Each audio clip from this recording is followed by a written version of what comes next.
नमस्कार, आप देख रहे हैं बिग डिबेट और आपके साथ मैं हूं महेंद्र विश्वकर्मा। वो कहते हैं ना, पुरानी बातें और पुराने जख्म कुरेदने से कई टीस सामने आने लगती हैं। ऐसा ही कुछ इन दिनों मध्य प्रदेश कांग्रेस के साथ हो रहा है। दरअसल 2020 में सरकार गिरने की यादें और कारण एक बार फिर से उभर कर सामने आए। पूर्व सीएम दिग्विजय सिंह के एक इंटरव्यू में, जिसमें उन्होंने सरकार गिरने के पीछे सिंधिया और कमलनाथ की अनबन को जिम्मेदार ठहराया। बस इसके बाद कमलनाथ का पोस्ट आना और दिग्विजय सिंह को जिम्मेदार ठहराने के बाद मानो कांग्रेस की कलह बाहर आना शुरू हो गई। ऐसे में भाजपा नेता कैसे चुप बैठे? सुलगे हाथ तंज और तीर कांग्रेस पर दागना उन्होंने भी शुरू कर दिया। भाजपा नेताओं का कहना है कि कांग्रेस गुट और गिरोह में बंट चुकी है और उसकी हालत दिन ब दिन खराब होती जा रही है। तो आज चर्चा इसी पर करेंगे, लेकिन इससे पहले आप सुनिए किसने क्या कहा और क्यों कहा। मैं नाम नहीं लेना चाहूँगा, जो कि एक शख्सियत है, इंडस्ट्रियलिस्ट है, वेल टू डू फैमिली से, उनके दोनों से अच्छे संबंध हैं। मैं उनके पास गया और जाने के बाद उनसे कहा कि देखिए, इन दोनों की लड़ाई में सरकार हमारी गिर जाएगी, आप ज़रा संभालिए, क्योंकि आपके दोनों के साथ संबंध है। मैंने बहुत कोशिश की कुछ मामला निपट जाए, लेकिन जो वहाँ पे काम करने के लिए जो इश्यूज थे, उन पे जो लिस्ट तय हुआ था, उसका पालन नहीं हुआ। ये बात सही है और मेरे सतत प्रयासों के बाद भी नहीं हो पाया। अगर कमलनाथ बात मान लेते तो शायद 2020 में गवर्नमेंट नहीं गिराती।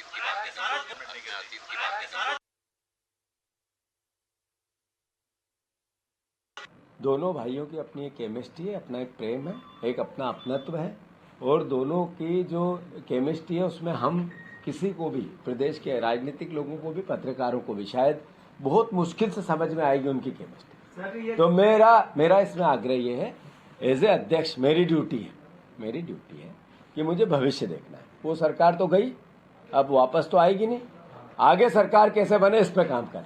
एक काफिले वालों, तुम इतना भी नहीं समझते थे, लूटा है तुम्हें रहजन ने रहबर के इशारे पर। सरकार क्यों गिरी और कौन दोषी है, वो सब सामने आने लगा है। दरअसल कांग्रेस को बुढ़ापे में सत्तारूपी बच्चा पैदा हुआ था। दोनों बुजुर्गों ने उसे चूम चूम के ही मार डाला।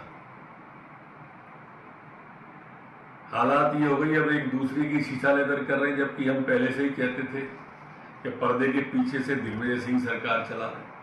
इनके उस समय के मंत्री और वर्तमान के नेता प्रतिपक्ष उमंग सिंगार कहते थे कि पर्दे के पीछे से दिग्विजय सिंह जी सरकार चला रहे। अब तो स्पष्ट हो गया, कमलनाथ जी कह रहे हैं कि पर्दे के पीछे से दिग्विजय सिंह चलाते थे, ऐसा सब मानते थे।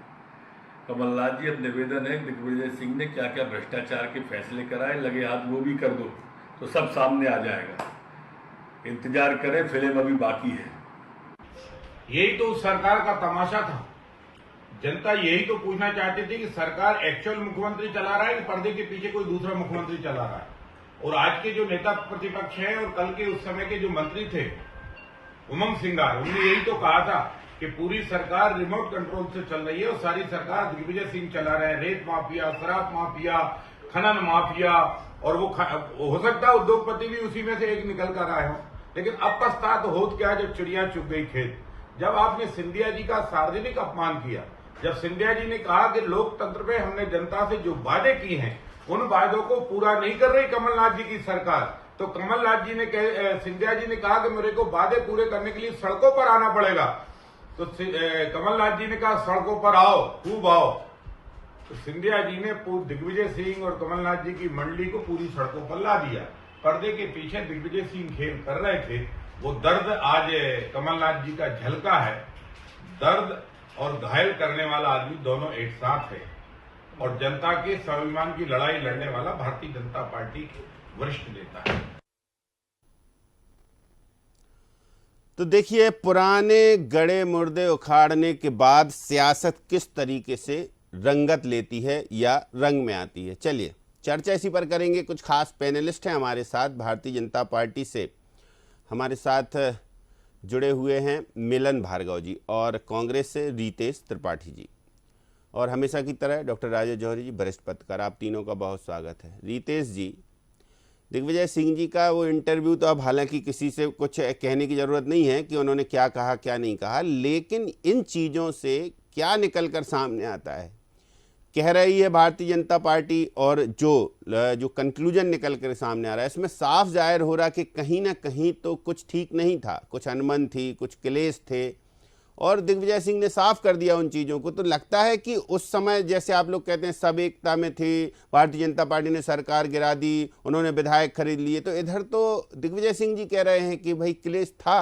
ऐसा नहीं है कि नहीं था, पर्सनालिटी क्लेश था, मतलब वर्चस्व की लड़ाई थी।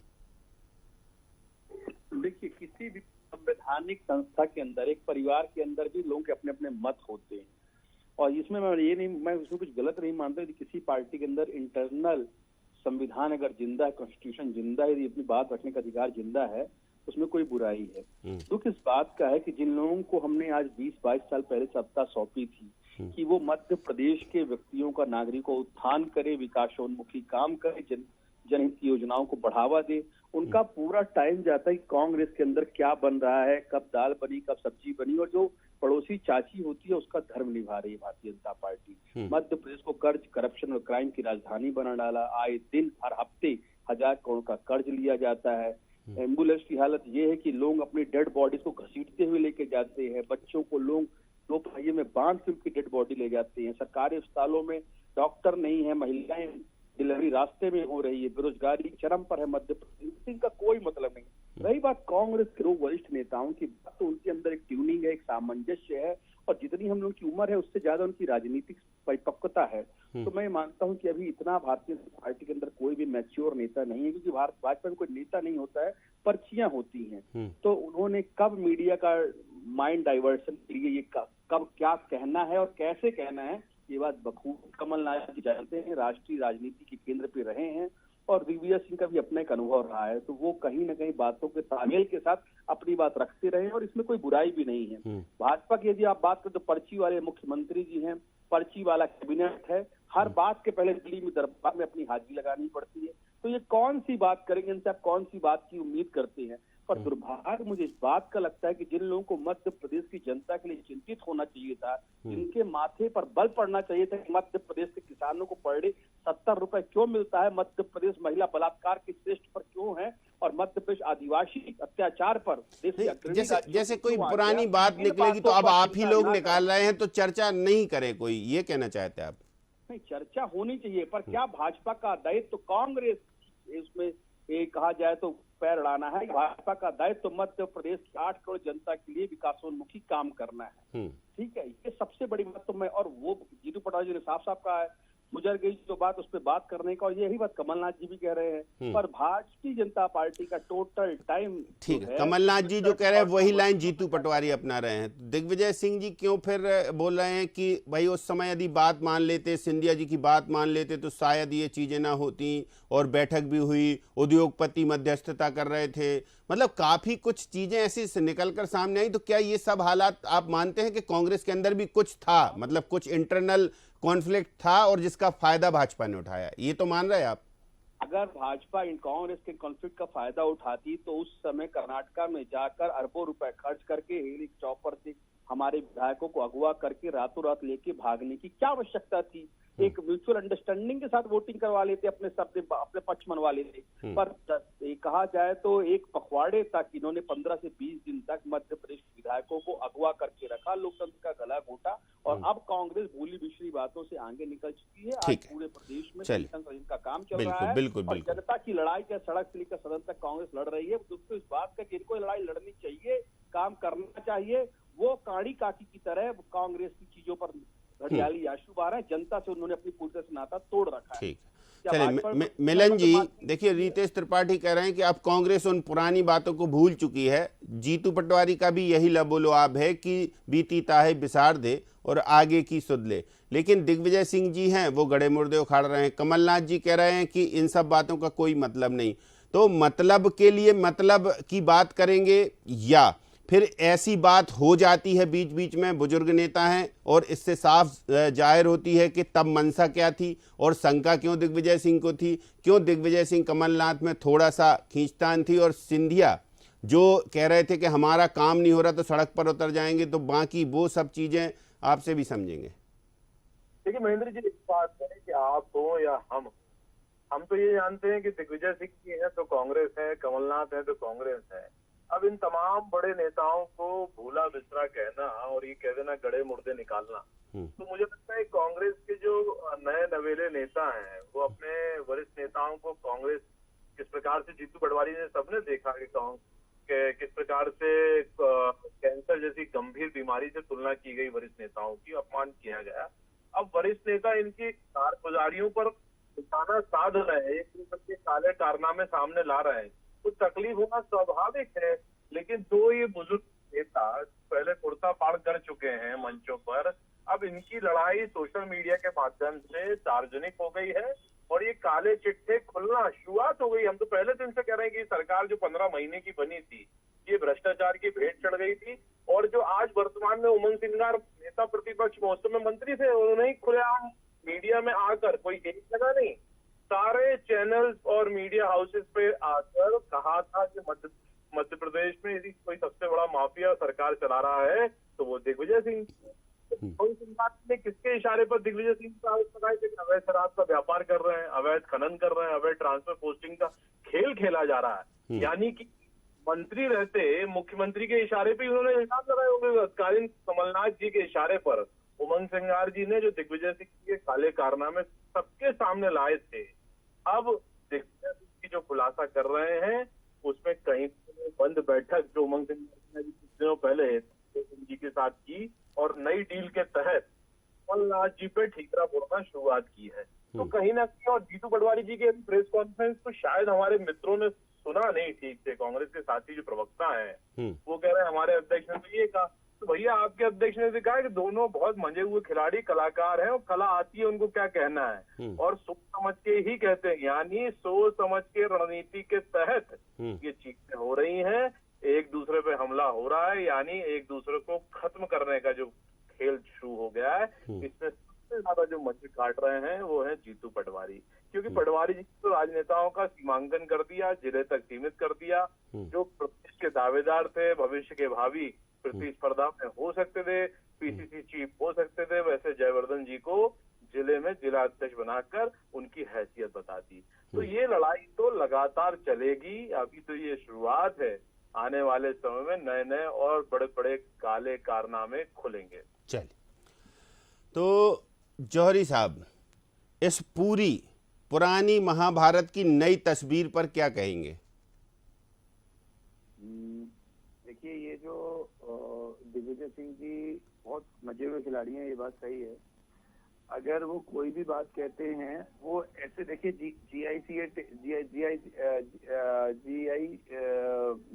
GSITS जो एक कॉलेज है जहाँ से उन्होंने इंजीनियरिंग करी थी, और उस जमाने में इंजीनियरिंग करी थी जब गिने चुने लोग इंजीनियर होते थे, और बहुत ब्रिलियंट इंसान है वो। तो अगर वो कोई बात कह रहे हैं तो वो ऐसे ही नहीं कह दे रहे हैं, और ना ही कोई ये कह सकता है कि उनको सटे आ गए हैं। वो बड़ा सोच समझ के एक एक बातें कहते हैं, और उस जमाने के इंजीनियर हैं। और एक बात है, इसके पीछे उद्देश्य उनका कोई बहुत बड़ा होगा। अगर उन्होंने कहीं पॉडकास्ट पे भी कहा है तो उनका स्लिप ऑफ टंग नहीं कहा जा सकता उसको, क्योंकि दिग्विजय सिंह उसमें के आदमी नहीं है। उनको मालूम है कैसे कैसे कोई कंट्रोवर्सी बननी है, कैसे वो मीडिया में हाईलाइट होंगे, कैसे जो है एक नैरेटिव जो है वो सेट कर पाएंगे, इसलिए उन्होंने कहा होगा। एक बात ये है, कमलनाथ जी का दर्द जरूर इसमें समझ में आ रहा है, क्योंकि कमलनाथ जी को उस समय वाकई जो स्थितियां थी हम सबने देखी बहुत ध्यान से, आज कांग्रेस माने या नहीं माने, पर उस समय देखा जाए तो 2 पोलर नहीं 3 पोलर या 4 पोलर हो गई थी उस समय। सब लोग कमलनाथ जी को, बहुत सारे लोग पसंद नहीं कर रहे थे, बहुत सारे लोग उनको हजम नहीं कर पा रहे थे। एक बात सही है कि कमलनाथ जी एक अच्छे मैनेजमेंट था उनका, जोरदार का तरीके सरकार चला रहे थे, उनको बहुत अनुभव था इसका, सरकार चलाने, केंद्र में भी मंत्री रहे हैं और बड़ी पदों पे रहे हैं। तो इन सब कारणों से, और जो दूसरी बात अभी भाजपा के प्रवक्ता महोदय कह रहे थे कि वो उनको एक जिले का अध्यक्ष बना दिया, तो ये शायद इतना सही बात इसलिए नहीं है क्योंकि देखिए पार्टी पूरे तरीके से 40 की पूरी सीटें हार गई, जितनी 29 सीटें थी जो पूरी की पूरी हार गई। तो पार्टी को एक एक जिले को मजबूत नहीं करेगी तो सीटें कैसे आएंगी उनकी लोकसभा की। तो इसलिए अपन ये कहें कि सिर्फ प्रदेश अध्यक्ष से उतना फर्क नहीं पड़ता है, जिले और बूथ से फर्क पड़ता है, जिला ब्लॉक और फिर बूथ तक पड़ता है। तो जिले को मजबूत करेंगे। आज जो अपने उनके सुपुत्र हैं दिग्विजय सिंह, मंशा क्या रही होगी? दिग्विजय सिंह जी ने सोच समझकर बोला, हमने मान लिया आप बोल रहे हैं, और बिल्कुल मंझे हुए सदे हुए सीनियर मोस्ट सीनियर लीडरशिप है उनके पास, उनको अनुभव भी है, पूर्व मुख्यमंत्री मध्य प्रदेश के रहे हैं और बड़े दिग्गज नेता, देश के बड़े दिग्गज कांग्रेसी नेता माने जाए। तो क्यों कहा होगा भाई इसी समय पर जब संगठन सृजन की बात हो रही, जब राहुल गांधी जिलाध्यक्षों को पाठ पढ़ा रहे हैं कि यूनिटी रखें और बाकी अपना संगठन विस्तार करें, तो ऐसे में ये संगठन के लिहाज से कंट्रोवर्शियल बयान नहीं माना जाएगा कि ये पूरा घटनाक्रम बताने की इस समय आवश्यकता क्या? इसमें महीन जी ये हो सकता है कि जो भी जिलाध्यक्ष बने हैं, हो सकता है उनके हिसाब के कम लोग बन पाए होंगे, ये हो सकता है। और देखिए अब अपन अंदर तो घुसे नहीं है कांग्रेस के, ना अपन अभी बहुत लंबे समय से किसी कांग्रेस के सीनियर लीडर से बहुत ज्यादा गहराई से बात हुई है, लेकिन ये हो सकता है कि उनके जिलाध्यक्ष कम बन पाए होंगे, जिस लेवल पे जो अपने लोगों को जहाँ सेट करना चाहते होंगे नहीं सेट हुए होंगे। तो फिर उस समय जो इतने सीनियर लीडर का गुस्सा आ सकता है और इसलिए उन्होंने कह दिया होगा ये। चलिए, तो रितेश त्रिपाठी जी, हो सकता है कि कुछ अंदर खाने में दिग्विजय सिंह की नाराजगी हो, और वो समय समय पर बोलते भी रहते। ग्वालियर में उन्होंने बोल दिया था कि हम मंच पर नहीं बैठेंगे। दूसरी बात, या फिर ये जो सीनियर कद्दावर नेता है, इनकी स्थिति परिस्थिति हालात सब बदल गए। अब जीतू पटवारी उमंग सिंगार के हाथ में कमान है एक हिसाब से देखा जाए तो मध्य प्रदेश की। तो ऐसे में अब जो बड़ी लीडरशिप है या जो सरपरस्त हैं कांग्रेस के, वो आपस में ऐसी खींचतान करेंगे क्या, ऐसे ही लड़ेंगे क्या, या फिर ऐसे ही बयानबाजी से चलता रहेगा सिस्टम? कोई लड़ाई किसी तरह की है ही नहीं। पार्टी के अंदर सब कुछ एक फ्लो में चल रहा है। आपने देखा कि परसों जहां जयवर्धन भी गए, जीतू पटवारी भी गए, उमंग सिंगार भी गए, राहुल गांधी भी आए, दिग्विजय ने भी शुभकामनाएं दी, कमलनाथ जी ने भी शुभकामनाएं दी नकुलनाथ जी के नेतृत्व में। तो ये सारी बातें देखकर आप कैसे कह सकते हैं कि कांग्रेस के अंदर, अगर मैं दूसरी तरफ भारतीय जनता पार्टी के प्रदीप पटेल को उठाऊं, अजय बिश्नोई को उठाऊं, गोपाल भार्गव को उठाऊं, और इनके अंदर के साथ फुटअव्वल को उठाऊं, मुख्यमंत्री और उप मुख्यमंत्री के बीच के कलेश को उठाऊं, और भाजपा के अंदर संगठन और सरकार के बीच की मतभेदों को उठाऊं, शिवराज सिंह चौहान की पद यात्रा में मोहन यादव जी की बाधा को उठाऊं, तो मुझे लगता है समय कम पड़ जाएगा। सही बात। तो जो खुद ऊपर से नीचे तक कालिख में नहाए हैं, वो किस अधिकार से कांग्रेस के ऊपर सर के आरोप लगा सकते हैं? रही बात, कांग्रेस में सभी नेताओं को इतनी स्वतंत्रता और आजादी दी गई है कि वो उन्मुक्त मन से अपनी बात रख सकते हैं, और भारतीय जनता पार्टी का कुल मिला के घड़ियाली आंसू बहने जाते हैं। थोड़ा समय परिस्थिति हालात को देखते हुए बयान थोड़ा ऐसा लग रहा है, इसलिए आपसे पूछ रहे हैं, क्योंकि देखिए संगठन सृजन का आपका काम चला। देखिए संगठन सृजन में आपने पूरे के पूरे बेहतरीन जिलाध्यक्ष जैसा कांग्रेस के लोग कह रहे दिए, दिल्ली में राहुल गांधी दे रहे हैं नसीहत और सबक भी सिखा रहे हैं कि आगे कैसे बढ़ना है। ऐसे में पार्टी को मजबूत करने की दिशा में आप लोग आगे बढ़ रहे हैं,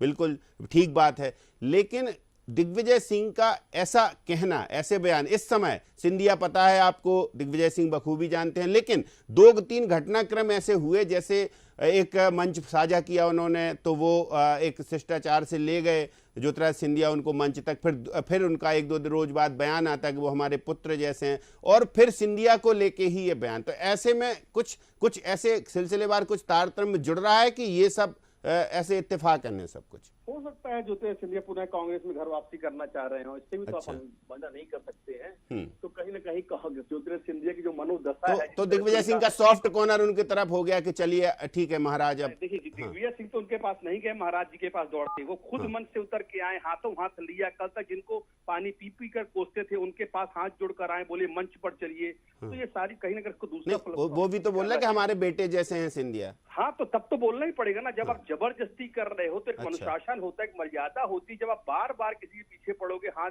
आओ भगत करोगे, तो कहीं ना कहीं एक कहा जाए डेकोरम भी मेंटेन करना पड़ता है। तो इसलिए उन्होंने बोला कि हमारे बेटे जैसे हैं। बिल्कुल। तो मिलन जी देखिए, डेकोरम भी मेंटेन करना पड़ता है सियासत में, और जब बार बार ऐसा होगा, वो कह रहे हैं रितेश त्रिपाठी जी, तो जाहिर सी बात है कि दिग्विजय सिंह कुछ तो बोलेंगे। देखिए डेकोरम कौन किसका मेंटेन करेगा, ये तो कांग्रेस की अंदरूनी लड़ाई है, और इनके बुजुर्ग नेताओं को समझना चाहिए, जिन्होंने लगभग 60-50 साल एक सक्रिय राजनीति में गुजार दिया, लेकिन आज भी वे बैठने को तैयार नहीं। लेकिन तमाम इनके युवा नेता जो जीतू पटवारी तरीके के हैं, वो चाहते हैं कि इनका रिटायरमेंट हो जाए और जल्द मुक्त हो जाए। तो इसीलिए इस प्रकार की सियासत में लगातार इस तरह की बातचीत चल रही है। और अब तो ये अलग हटकर बातें हो रही था, जब सरकारों में थे तो भ्रष्टाचार करते थे, आज विपक्ष में तो भी भ्रष्टाचार कर रहे हैं। आप देखिए इनके ही तमाम नेता, मध्य भोपाल जिले के पूर्व जिला अध्यक्ष मोनू सक्सेना कह रहे हैं कि डिफेंडर गाड़ी लेकर जीतू पटवारी ने जिला अध्यक्ष नियुक्त किया है। मतलब करोड़ की गाड़ी लेके अब विपक्ष का पद बेचे जा रहे हैं। तो आप समझिए जीतू पटवारी जी कितना पैसा देकर राहुल गांधी से पद लाए होंगे। तो यहाँ सब बिकता है, इनके यहाँ खरीद फरोख्त होती है। जब सरकारों में होते हैं तो जनता का पैसा खाते हैं, आप विपक्ष में हैं तो कार्यकर्ताओं से पैसा ऐंठ रहे हैं। तो ये इनकी आदत बन गई है। आदतन अपराधी जिस प्रकार से अपराध करने में संकोच नहीं कर सकता, वैसे ही इनकी अंदरूनी लड़ाई और नूरा कुश्ती क्योंकि एक दूसरे के काले कारनामे के लिए निकालने का वक्त इनके पास भरपूर है और काले चिट्ठे भी मौजूद हैं, इसलिए निकाल रहे हैं। देखिए कुर्ते पड़ेंगे और सारे। मतलब आपका साफ है कि जो दिग्विजय सिंह है और कमलनाथ, इनको मार्गदर्शक मंडल में ले जाने की पूरी तैयारी है। मिलन जी, मार्गदर्शक मंडल में कोई किसी को कांग्रेस में तो नहीं ले जा सकता, ये स्वतंत्र अपने आप में स्वयंभू नेता है। और जिस प्रकार से पोस्टर बैठकों से कमलनाथ जी को जीतू पटवारी ने गायब किया, अब जयवर्धन जी को नियुक्त करके जिले तक सीमित कर दिया। मध्य प्रदेश की राजनीति तो वैसे ही दिग्विजय सिंह जी और दिग्विजय सिंह जी के परिवार नहीं कर पाएगा। लगातार प्रकार के प्रयास कर इनकी सीमित राजनीति करके पटवारी जी ने सीमांकन कर दिया है। बस सीमांकन हो गया है कांग्रेस का। डॉक्टर राजेश जौहरी जी फिर वही बात है कि कांग्रेस की मजबूरी समझिए। कांग्रेस के पास जो सीटें इतनी कम हो गई, चाहे देखिए लोकसभा की पूरी साफ हो गई। नहीं, अब ये दो सीनियर लीडर की बयान, एक का बयान आता है या एक का इंटरव्यू जैसे ही रिलीज होता है, दूसरे का पोस्ट आ जाता है। तो ये इसे क्या समझा जाए कि आपस में बातचीत भी कर सकते थे, आपस में टेलीफोनिक बातचीत भी हो जाती, लेकिन जनता के बीच में आना, इस प्लेटफॉर्म पर आना, यही तो गड़बड़ है। देखिए इसे ही प्रॉब्लम कहते हैं। वर्चस्व जो रहता है, ईगो की लड़ाई होती है। ये जरा सी आपस में बात कर लेते तो सारा किस्सा 1 मिनट में खत्म हो जाता। लेकिन अब चूंकि उन्होंने पब्लिक प्लेटफॉर्म पे जब बोला है कुछ, तो उसका जवाब भी पब्लिक प्लेटफॉर्म पे ही देना पड़ेगा ना। कमलनाथ की मजबूरी समझिए कमलनाथ जी की, कि चूंकि उन्होंने पॉडकास्ट में बोला है, उन्होंने कोई प्राइवेट तो बोला नहीं या कहीं जो पार्टी के पार्टी फोरम पे तो बोला नहीं। जब उन्होंने पब्लिक में बोला है तो उसको अब जवाब भी पब्लिक में ही देना पड़ेगा, इसलिए कमलनाथ जी ने पब्लिक में दिया है जवाब। अब ये बात है कि ये जो इस तरह की जो पॉलिटिक्स चल रही है, उसके बाद अलग जो प्रदेश अध्यक्ष और जो अपने नेता प्रतिपक्ष हैं, इन दोनों की ट्यूनिंग तो अच्छी चल रही है, इसमें कोई शक नहीं है। लेकिन अब ये जो अलग अलग जो पोल्स बन गए हैं, अलग अलग जो एक दूरियां बन गई हैं, तो इससे कहीं ना कहीं जो नीचे का कार्यकर्ता है, जो ग्राउंड लेवल पे कार्यकर्ता है, उसके दिमाग में बातें आती हैं। क्योंकि देखिए आपने बिहार में एक चीज देखी होगी कि बिहार में जब SIR हुआ, सब कुछ हुआ, तो कितनी 10-12 हजार, बिहार का उदाहरण देना जरूरी है यहाँ पे, 10-11 हजार आपत्तियां थी, पर जो फाइल की गई वो 10-11 ही फाइल की गई। क्योंकि नीचे का कार्यकर्ता अगर उत्साहित नहीं होगा तो वो इंटरेस्ट नहीं लेगा, एफिडेविट नहीं देगा, जो फॉर्मेलिटीज होगी वो नहीं करेगा। और आप ऊपर चाहे कितना ही बड़े बड़े प्रोग्राम कर दें, कितनी बड़ी पदयात्रा कर दें, अगर बूथ लेवल का कार्यकर्ता आपका, उसका मॉरल डाउन है, तो फिर आप कुछ नहीं कर सकते, चुनाव तो नहीं जीत सकते, ये कंफर्म है आप। क्योंकि जो SIR वाली घटना है और वही की वही बूथ लेवल की हर जगह है स्थितियां। अगर भाजपा जो है सबसे ज्यादा बूथ लेवल पे ध्यान देती है, ये हमको देखना पड़ेगा। ऐसा तो नहीं कि कमलनाथ जी ने अभी कहा था, हाल ही में एक शिविर लगा था मांडू में, तो अभी बुजुर्ग मत समझिए, अभी कमलनाथ को अंडर एस्टिमेट मत कीजिए, ऐसा कुछ उन्होंने बोला था कि बुजुर्ग नहीं समझिए, अभी भी मैं कार्य करने में बहुत सक्षम हूँ। बात सही है आपकी, लेकिन भाजपा हो, कांग्रेस हो या समाजवादी पार्टी हो या कोई भी दूसरी पार्टी हो, ये जो बुजुर्ग कार्यकर्ताओं को अपने आप को बुजुर्ग मान के सही में मार्गदर्शक बन जाना चाहिए और नई जनरेशन को आने देना चाहिए। कि आप देखिए, आपने तो खूब 50-60 साल तक पॉलिटिक्स की है कमलनाथ जी ने, 50 साल से तो ऊपर ही हो गई होगी। ऐसे ही दिग्विजय सिंह जी की भी लगभग 45 के आसपास हो गई होगी। तो ऐसे ही जितने सीनियर लीडर्स हैं, तो अब इनको तो सोचना ही पड़ेगा ना कि नई जनरेशन अपना काम करे। रितेश जी, एक सवाल यहाँ ये भी बनता है कि उन्होंने कहा कि एक बड़े व्यापारी ने मध्यस्थता की थी उस समय, उन्होंने इंडस्ट्रियलिस्ट का नाम नहीं बताया हालांकि, और इसी को लेकर तंज कस रहे हैं रामेश्वर शर्मा के गुटों और गिरोह में कांग्रेस बटी है और व्यापारी उस जो गुटों और गिरोह में बटे हुए लोग हैं उनको एक करने की बात करते हैं। और सरकार के समय यदि व्यापारियों की एंट्री मध्यस्थता में थी तो समझ सकते हैं कैसी सरकार चल रही होगी। शर्मा के पास के कोई काम धाम तो भोपाल में बचा नहीं है। मुख्यमंत्री ने लूप लाइन में डाल रखा है। हाँ। तो आए दिन होर्डिंग, फोटो और मीडिया की राजनीति करते हैं। कहीं ना कहीं पार्टी के सामने अपने नंबर बढ़वाने के लिए निरंतर इस तरह की बेतुकी बयानबाजी करके कहीं ना कहीं वो इस बात की उम्मीद में जुगाड़ में लगे हैं कि लोकतंत्र की आड़ में लगे हैं सब जुगाड़ में, कहीं ना कहीं अगली पर्ची मेरे नाम की खुल जाए और कहीं मेरी टिकट न कट जाए तो ये हमारा जो स्टेटस है मेंटेन रहे। तो पानी पी पी के कर कांग्रेस को कोसना और जनता के जनमोन्मुखी कामों से अपना किनारा कर लेना, अपनी विधानसभा के लोगों पर ध्यान न देना, ये भाजपा का ट्रेंड चल चुका है। दिग्विजय सिंह से बहुत स्नेह है उन्हें, जब भी कुछ बयान आते हैं उनका पहले आता है। इन लोगों का स्नेह सिर्फ और सिर्फ अपनी हठधर्मिता से है, अपनी स्वार्थपरिता से है, अपने भ्रष्टाचार और व्यापार से है और अपनी कुर्सी से है। इसके बाद ये लोग अपने घर परिवार के सगे नहीं है, देश की जनता के सगे नहीं है, तो दिग्विजय सिंह और कांग्रेस पार्टी के सगे नहीं हो सकते, ना इनकी आवश्यकता है कि सगे हों। पर मुझे दुख इस बात का है कि अगर ये जितना ध्यान कांग्रेस पर देते हैं, अगर उसका 1% ध्यान भी इन्होंने मध्य प्रदेश पर दिया होता तो जो मध्य प्रदेश के हाथ बद से बदतर हो चुके हैं, जो अरबों रुपए फूंक दिए गए इन्वेस्टर्स मीट पर, जो किसानों की दुर्दशा है, युवाओं की बेरोजगारी है, महिलाओं का उत्पीड़न है, आदिवासियों का उत्पीड़न है, वो बद से बदतर हालात मध्य प्रदेश में नहीं बनते। और कांग्रेस के नेताओं ने बखूबी सरकार चलाई है, 50 साल तक देश की सरकार चलाई है। उन्हें किसी तरह की नसीहत की आवश्यकता नहीं है भारतीय जनता पार्टी। इस बयानबाजी के बाद और कुछ क्या उम्मीदें हैं क्या भारतीय जनता पार्टी को, कि और कुछ भी खुलासे होंगे मिलन जी? चलिए, मिलन जी शायद डिस्कनेक्ट हो गए क्योंकि समय भी हो गया। मिलन जी बिल्कुल टाइम देखकर ही बात करते हैं। बहुत शुक्रिया रितेश जी हमारे साथ जुड़ने के लिए, बहुत शुक्रिया डॉक्टर राजेश जौहरी जी। तो सबसे बड़ी बात यही है कि दिग्विजय सिंह का एक इंटरव्यू और इंटरव्यू में बोले गए उनके या किए गए खुलासे, और खुलासे के बाद ये सवाल जवाब बवाल और कांग्रेस के अंदर खाने में एक उबाल, ये सब देखने को मिल रहा है। अब देखते हैं आगे आगे क्या होता है, आपको भी बताएंगे कि अभी थमेगी नहीं बात, क्योंकि आगे तक जाएगी, क्योंकि बात निकली है तो दूर तलक जाएगी। बिग डिबेट में इतना ही, मुझे दीजिए इजाजत, नमस्कार।